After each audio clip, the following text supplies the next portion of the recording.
Hey there friends, welcome back to another Legally Armed America video. I'm of course Paul Glasgow. Guys, I'm going to start doing something a little bit different, especially on Fridays. I'm going to call Fridays Free for All Fridays. It's not going to be necessarily Second Amendment related. It most likely will be either a pop culture issue, a political issue, but something that's not just digging straight into a Second Amendment type topic, right? The thing I'm going to talk about today is the boxing match that everyone is talking about that happened this past week. Of course, we're talking about the bout between the Algerian boxer Khelif, and I may get these pronunciations wrong, I apologize, and the Italian competitor Angela Carini. Now, we've all seen the pictures. We've seen the video too, but if I play the video on here, the Olympics, bunch of panty waists that they are hitting people with copyright strikes across YouTube if you use the video. So I'm only going to be able to use still shots. But you saw the video. You saw Carini get manhandled and smacked with a daddy smack, pimp hand, by Khelif a couple times. And Carini said, I'm done. I'm done. 46 seconds of getting beat up by somebody with XY chromosomes is enough for me. I'm done. So there's been tons of outrage. And I will say this, after looking at Carini's video, where she is sobbing, showing pictures of her deceased father, that her dad was behind her, helping her train, that she did this for her dad, and for it to end like that, getting beaten by somebody much, much stronger than her that has XY chromosomes. Of course, women have XX chromosomes and men have XY. And of course, Khelif does have XY chromosomes. Watching the video of her crying and talking about her dad, it hits you right here. It really does. I mean, this was an Olympic dream just gone. And people think, including myself, that the scales were tilted towards the XY chromosomes because guess what? No matter how much propaganda and rhetoric that you want to put out there, men really are stronger than women. And the fact that we have XY chromosomes gives us certain inherent things in our genetic makeup that makes us stronger than women. I didn't say better. I didn't say smarter. I didn't say can jump a building in a single bound. I didn't say better in any kind of way. I said stronger. That is a fact. Are there some women who are stronger than some men? Duh. But if you take pound for pound and put them side by side, a 130-pound man will smoke most 130-pound women. When that pimp hand gets to going, there's not going to be much resistance from the woman. It is just a thing, right? It's just, we didn't make the rules. This is literally science. The same people that want to talk about science all the time want to ignore it whenever it states the obvious. But I want to explain a little bit about this situation. I'm guided by fairness, and I'm looking at things from as fair of a standpoint as I can. The doctor at birth did not see male genitalia, and I'm trying to keep this PG-13. Khelif has female genitalia. He was born with female genitalia. You've heard the term hermaphrodite. That's what Khelif is. So when the doctor brought her into this world, or him into this world, again, you pick your pronoun, right? It did appear to be a woman because of the plumbing. The outdoor plumbing was everything of that this doctor had seen with a female. There was no Franks and beans, so immediately this person was labeled as a woman. As this person, Khelif, matured, it was obvious that there were XY chromosomes present because he had all the characteristics at this point of a male, except the outdoor plumbing. So it's definitely an anomaly, and it's something that I do feel bad for Khelif. I feel bad the fact that he is in this situation. I do believe he is a he. He is a he missing the female genitalia. There is a distinct difference between what he is suffering and what these wackos like the Nashville shooter and a lot of these other people who are on these crazy medications and trying to do this hormone therapy and all this stuff and making a choice to be something different. This person, Khelif, did not make a choice. This person, Khelif, was born like they are. The gender that's on his birth certificate says female because that's what the doctor saw. These other people that we're talking about who are choosing to make this transition and make their own change, they were born male or female, again, based on what they saw, the doctor. They made a choice to try to make a change to something else. Khelif's not trying to make a change. Khelif is again, in my opinion, a man who was born without the right genitalia. So again, the genitalia, I think we get hung up a lot of times that the genitalia is what makes you what you are. I'm going to use the same argument that I use all the time when these people want to lop off their franks and beans and go, oh, now I'm a woman. No, you're not. You're not. You're genetically not. You have an XY chromosome. You are now a male who cut off his junk. Same argument here. This person, Khelif, cannot change from one to the other. He is what he is, even though he's missing that down there. His own blood work tells you that. So it doesn't matter what change, what medicine, nothing this person does, he is always going to be a male, just happens to be minus the stuff. So big difference. This is not some kind of a gender dysphoria, some kind of mental problem. So I don't think Khelif suffers from the same thing that most of the people that we look at and experience that are dangerous in society, I don't think they're the same. I don't look at them as the same. He's probably not on any kind of crazy drugs or hormone blockers or whatever. The thing that I know makes him a male, besides his XY chromosome, let me ask you this. You can look at the guy and he looks like a guy, right? Has he been through puberty? If this guy has experienced puberty, just because he doesn't have franks and beans, if he's experienced what every other male experiences through puberty, then clearly he's a man. He's a boy. He's a guy, right? So again, the only fault that I put at the feet of Khelif is the fact that he knows he has XY chromosomes and chooses to beat up on women with XX chromosomes. And that's not right. He knows that he has an unfair advantage. He knows that he has the ability to pummel most women out there that are not going to be expecting the type of power that he's bringing. If we're talking about a combat sport, look at it this way. Look at a man and a woman's neck. Just the neck, the structure of the neck and the muscles surrounding and reinforcing the neck.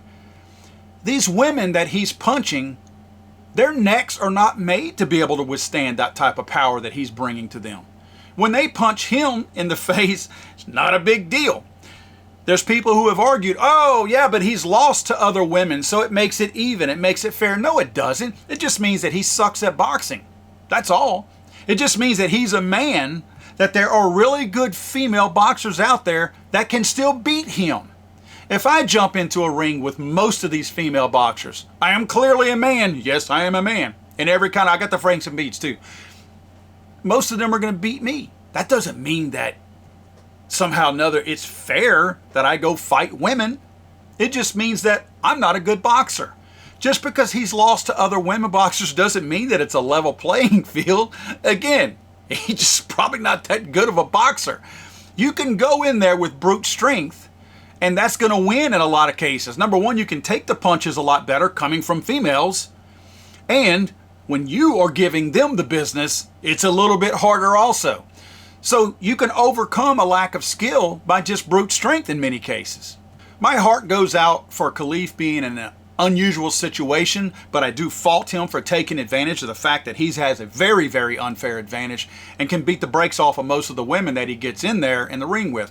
I definitely feel bad for Karini. I feel very, very, very bad for her. You work your whole life and you get the luck of the draw to get into the ring with a man. What a way to piss away all those years that you have worked and trained for it to end like that. And I don't see much remorse and regret on the face of Khelif either. The smirk and the grin, knowing that he beat up a woman, is pretty crappy too, if you ask me. But you want to know where the real problem lies? It's not necessarily with Khelif here. Khelif is doing what he is being allowed to do. You follow what I'm saying? There are rules in place. The rules allow a man without franks and beans to beat the brakes off of women in the Olympics. Again, you tracking me here? The rules are the problem.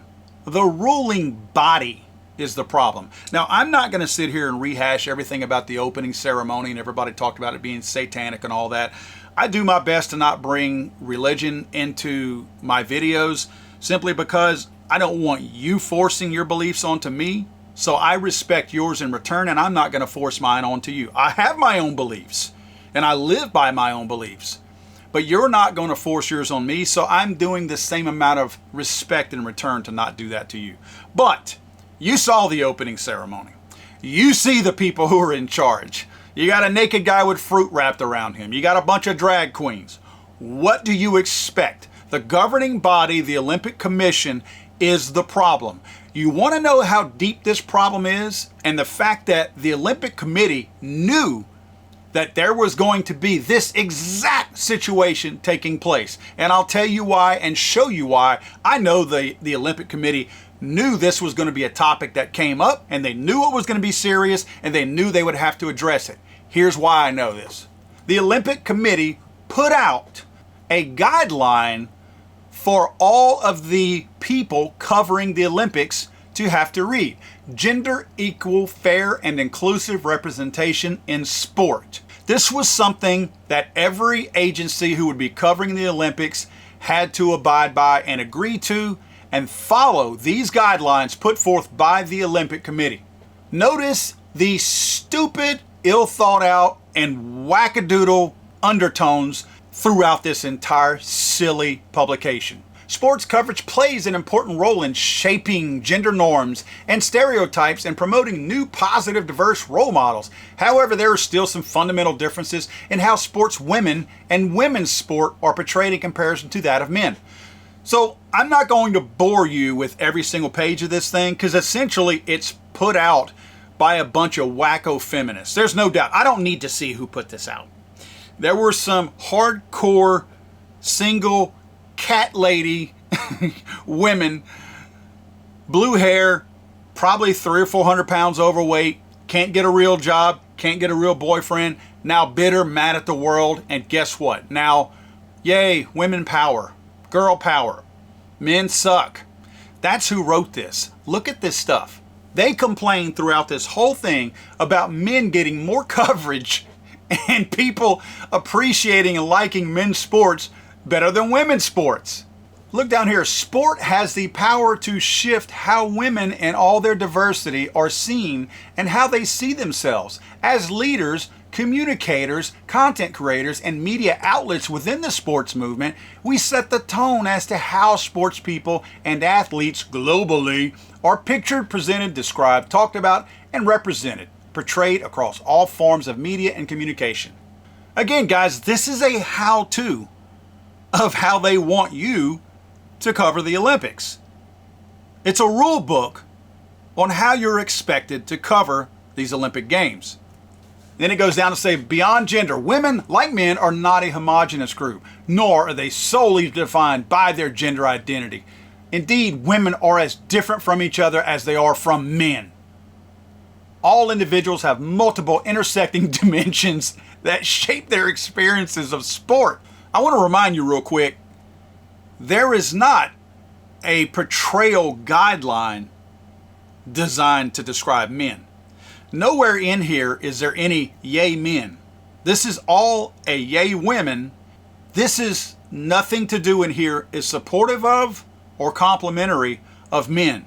In one of their sections called the context, which I'm not going to read you it's rehashing a bunch of the same old garbage, but terms to know, sex, a category assigned at birth and refers to the biological characteristics that define a person as female, male, or intersex. World Health Organization. Oh, so they sourced it. Yeah, we all really trust the WHO. They were complicit in all the lies that happened in 2020. So you notice that word intersex. Hold on to that. This is where I'm telling you these people planned for this to happen and they knew they would be able to hype this up. Gender refers to both one's sense of self and to the system of socially constructed roles, behaviors, activities, and attributes that a given society considers appropriate for people of different genders. All right, we're going to go to this next slide, but I want you to pay particular attention to something. You know how you know when somebody's lying, whether it's in politics or whatever else, or when somebody's trying to mislead? Whenever they cite sources all the way through their publication or whatever they're trying to communicate to you, and then when they get to the stuff that you kind of go, what? That doesn't sound right. They don't cite any sources. That's this slide. Look at the graph over here. 4% of sports media content is dedicated to women. Okay, I mean, that's about probably how much revenue they generate. The next one, 12% of sports news is presented by women. Your point is, it might be because the popular sports, you look at men's sports. That's what brings in the revenue. That's what brings the money. That's what packs the seats, puts butts in the seats, right? 12% of the sportscasters are women. That's probably kind of good, kind of high for women, because I really doubt that 12% of the revenue brought in fact, I don't doubt, I know that women's sports do not bring in 12% of the revenue. So to me, they are definitely represented more as sportscasters than the amount of revenue and attention they are bringing into the sports world. And here again, this is business 101. In 2023, highest earning female athlete, Coco Gauff, 22.7 million, and highest earning male athlete, Cristiano Ronaldo, 275 million. Okay, I don't know what either one of these people do, but I promise you, if you want to take the time to look at the difference between Coco and Cristiano and see what they do, what sports they play in, and how much revenue is generated from the sports that they play in, and especially because of them, you are going to see that there is a wide difference between them, and Coco might be a little overpaid in some cases. And again, I can tell you that these blue-haired, overweight cat ladies that are mad about how good looking some of these women are would probably be real surprised to see that Coco probably gets a little bit of attention because she is a good looking woman, and that makes a little bit of a draw. So if you want to just cover them in a paper bag and put them out there, Coco's not going to be bringing in $22.7 million. They use their likeness and appearance to their advantage, and good for them for doing that. So we go through here and look at a bunch of the other silliness. They tell you things that are good to do and things that are not good to do. Again, they're trying to encourage you not to talk about or make mention of somebody being decent looking. It's just, this whole thing is so very silly. I went through and read the entire thing, and it's the same old stuff over and over again. Again, this is a guide to tell media how to act. Now, let's get into how I know these people planned this situation between Khelif and Karini. Annex, fair, inclusive, and non-discriminatory portrayal of transgender sports people and athletes with sex variations.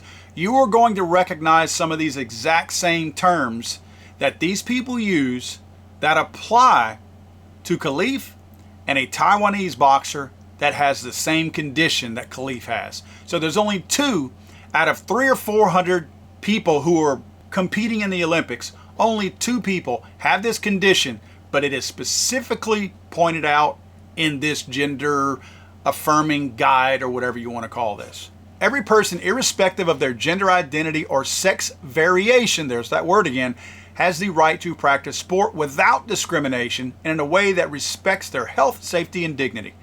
These principles of fairness, inclusion, non-discrimination, and harm prevention. I love the way they put that in there. They're more worried about harming somebody's feelings and less worried about harming somebody's frickin' skull. Let's go to the next page, and the first thing you look at, the very top, terms to know, sex variations. That's what we're dealing with Khelif and this other Taiwanese boxer who's also a man without male genitalia. an umbrella term that refers to variations in one's sex-linked characteristics, chromosomes, hormones, internal organs, that do not fit medical and social norms for female and male bodies. For example, in women, these variations can result in higher than average levels of naturally occurring testosterone. Read that one again. In women, these variations can result in higher than average levels of naturally occurring testosterone. You know why you can't put testosterone into your body to compete in some of these sports? Because it's illegal. Why is it illegal? Because it gives you an unfair advantage. If doing it unnaturally is unfair and against the rules, I'm sorry that you have this condition, but why is the fact that it occurs naturally not an unfair advantage and not against the rules? Why do you allow it to happen naturally just because you want us to feel better about ourselves, but you outlaw it from people who want to do it unnaturally? If you are going to allow a certain amount of testosterone in a body, shouldn't it be for whatever means you do it? So Khelif has this naturally occurring testosterone because he's a man without franks and beans. He's got XY chromosomes. He has naturally occurring testosterone. So if you're going to allow this amount of testosterone in him, then why wouldn't you let a female pump that same amount of testosterone into her body to make her stronger? Because if it's not an unfair advantage for him, then it shouldn't be for her, right? I mean, if we're allowing a certain amount of testosterone, it shouldn't matter how we got there, because the testosterone is still doing the same thing. If it's 100 testosterone, I don't know how it's measured, but if it's 100 in Khelif, why wouldn't you allow 100 in a female? Because if you're acknowledging that he's not going to walk into that ring with an unfair advantage, then what's the harm in her having 100 testosterone? You follow me? And finally, this is another word that you're seeing around Khelif: intersex, an identity term used by many people with natural variations in their sex-linked characteristics. The term intersex is also used in many clinical settings. Not all people with sex variations identify as intersex. For this reason, the IOC framework refers to athletes with sex variations or women with sex variations, as opposed to intersex athletes or intersex women. That term and the next one, difference of sex development, are the exact terms that they are using, the Olympic Committee, to talk about Khelif and why they allowed this to happen. Difference of sex development. The medical community often refers to people with natural sex variations as having differences of sex development, which is an adaptation of disorders of sex development, an older term that is now debated because naturally it's got negative connotations, given such variations occur naturally and typically have no negative health consequences. Now, I agree with the statement that they do occur naturally and they have no negative health consequences. That's why Khelif is different than our Nashville shooter, because the Nashville shooter was trying to make a decision to become a different gender. Khelif is a man, not trying to become a woman. The doctor made a mistake at birth because, again, he didn't have the stuff. So the doctor made an honest mistake. As Khelif matured, they realized XY chromosome, that's actually a boy that just happens to have a taco instead of franks and beans. So he is the unfortunate victim of being born a certain way, and he did not have a hand in that. He did not make these choices. He did choose to beat up on women, but he did not choose to be in the situation that he's in. Now, does that sound cold? That I don't think he should be boxing just because he was born that way? I feel sorry for him being born that way. I don't think that just because he was born that way that you automatically allow him to beat up on women. He is built different. Not everybody can get a trophy. And the reason why I can speak on this, and I feel like I can talk about this and be as fair-minded as I can, my son is special needs. My son will never hold the hand of another girl. He will never know what it's like to go out on that first date. He'll never know what it's like to have a child. My son will never experience most of the everyday common occurrences that all of us experience. Does that mean that just because he was born that way, that we should make room for him in every single other way? He doesn't understand how to play a sport. Does that mean that we should be able to put him in there and give him an unfair advantage to Khelif or anybody else out there and let him win?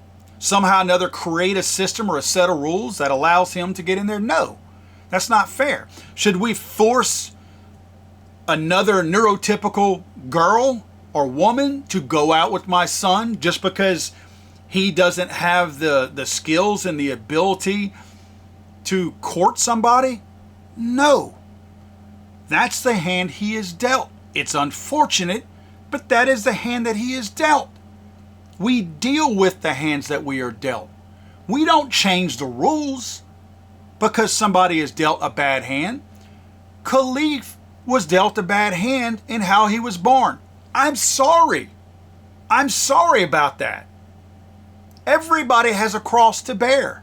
Don't make your cross my cross. I don't make my son's cross everybody else's cross. We deal with it. Khelif needs to deal with it. The fact that he has an unfair advantage and can beat the brakes off of broads is not okay just because you feel sorry for him. Bottom line is, these wacko, left-leaning global organizations like the Olympic Committee, the World Economic Forum, and of course, the United States now, because that's the way we're leaning, they are the problem with all of this. They are the ones that are bastardizing everything. These other countries are laughing. They are slapping each other on the back as we suck up these stupid little rules and these stupid little... You've already seen today, I've watched online where the tide has started to change from people being upset at Khelif to now people being upset at Carini for saying, hey, you knew that he had XY chromosomes. You chose to fight him. You should not be complaining about it. You're just a crybaby. That's actually happening as we speak.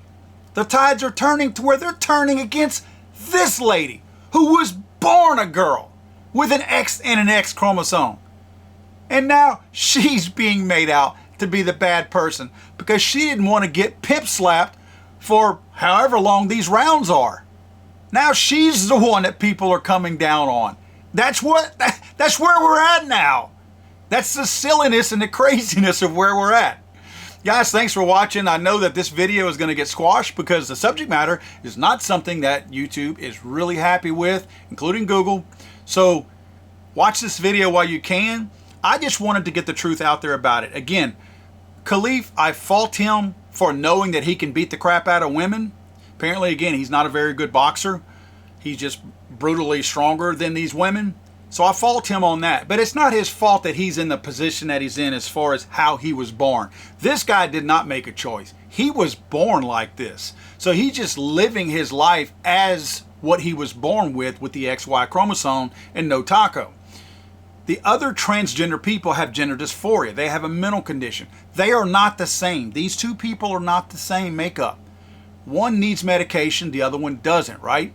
So the biggest problem I have with him was the fact that he's okay beating up women, knowing that he's got that unfair advantage. I don't think that's right. I told my wife that I think it's the equivalent to if I was born with some superpower that every single time I tackled somebody, they died. And then I go play football, so I kill everybody else on the other team simply by tackling them. That's an unfair advantage. I know it's ridiculous, but it's no more ridiculous than what you see here. Now, real quick, I want to point this out. The Taiwanese boxer that suffers from the same birth defect, if you will, as Khelif. I don't know what weight class they're in, but I wonder if they will wind up fighting each other. But both of them were kicked out by the International Boxing Association. Now, the International Boxing Association had a falling out with the Olympics a couple of years ago. And the International Boxing Association used to be a worldwide organization, and they started being accused of corruption and things like that. In fact, they moved their headquarters to Russia. Well, everybody's mad at Russia. So now they moved away from the International Boxing Association and the Olympics is managing and policing, if you will, their own boxing internally at the Olympics.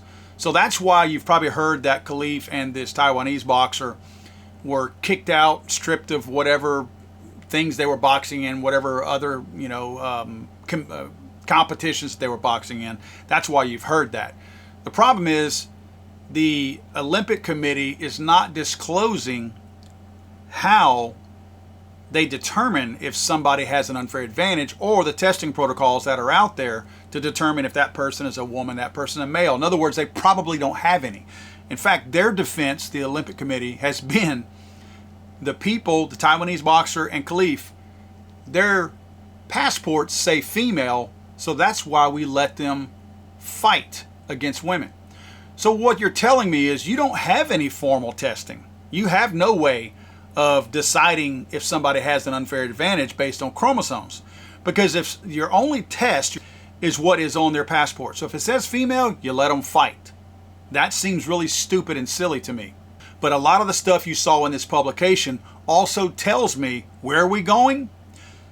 The next Olympics, you will see transgender people who will be competing against people who they're not, sexes that they're not. This is kind of like dipping the toe in the water because it's more legitimate because they were born this way. But once all the dust settles about Khelif and all that, you're going to see at the next Olympics, mark my word, based on the wording that you see throughout here that talks about transgender people, you will see full-blown Hulkamaniac men beating the brakes off of women, left and right, because the Olympic Committee has already made a decision that they're going to allow that, and they put it in their publication on how the networks are supposed to cover the Olympics. This is a precursor of what you're going to see going forward. Again, they're getting the first little bit of drama out of the way with Khelif and all this. They expected that. That's why they put the specific wording that tied to only 2 athletes out of all 300 or 400 out there. They knew they would be here. But they're doing this in preparation for what's coming down the road. So it's only going to get mo better going forward. God save the Queen, man. I'm sorry, I thought this was America.